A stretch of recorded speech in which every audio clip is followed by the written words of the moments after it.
And from an election in the United States to an election in the UK, polling booths open across the country, and the fate of Britain's Prime Minister Rishi Sunak hangs in the balance. Now, opinion polls have predicted a landslide for the Labour Party. As Britain votes, the 14-year rule of the Conservatives could be coming to an end, as Keir Starmer is set to replace Sunak in 10 Downing Street. Here's our report with the latest details.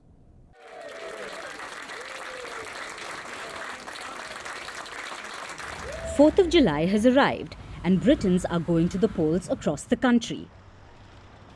After a 6-week-long election campaign, the UK will decide which party will form the next government.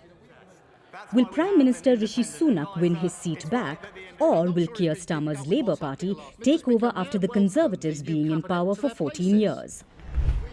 Now, as the ballots across the country opened, Rishi Sunak and his wife Akshata Murthy and his rival Keir Starmer and wife Victoria Starmer arrived to cast their votes. Even though opinion polls put Keir Starmer for a landslide victory, various other surveys showed his win could be without a groundswell of support or financial resources. While some Londoners were hopeful for change, others were less confident. They felt no difference in who wins because all parties are offering similar policies. Yeah, I'm voting Labour. It's actually a new constituency, so I think probably it is going to go Labour. I've been a Labour voter basically since I could vote. I'm feeling excited. I feel like it can only get better, right? There is not much to change if you look on the parties, right? So some of them, both of them do few promises, but I don't think they can fulfill what they promised to the public.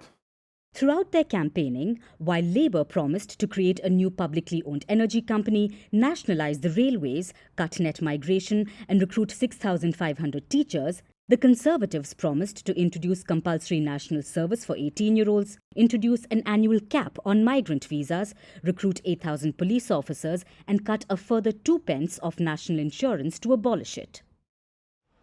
Voting began at 7 a.m. local time in more than 40,000 polling stations across the country. From church halls, community centres and schools to more unusual venues like pubs and even ships, voters were seen flocking in big numbers to choose their next leader.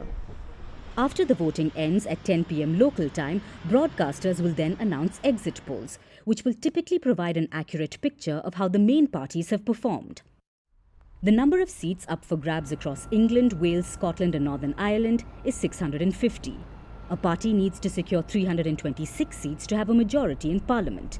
And if any party fails to win a majority, they may have to enter into a coalition with a rival. The results are expected on the 5th of July. So, who will be Britain's next Prime Minister?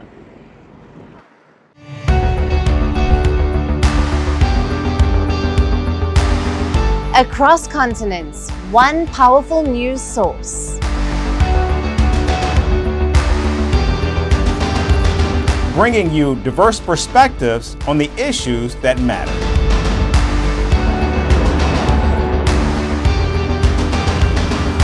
We go beyond the boundaries to give you that little extra about every sporting moment.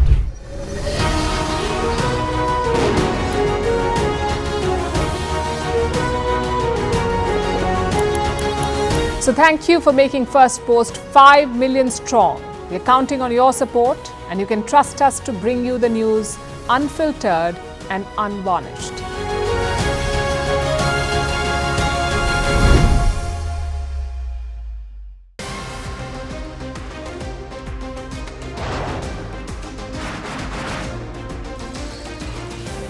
On the show today, the T20 World Cup bandwagon has moved across to the West Indies. What can you expect from this? Hello, I'm Alison Green, coming to you from Durban, South Africa. Today we have a special show. Start with a report on India's shifting nuclear posture. The first time since India officially became a nuclear power. Hello and welcome to Firstpost America. I'm Eric Ham, coming to you live from the nation's capital, Washington, D.C.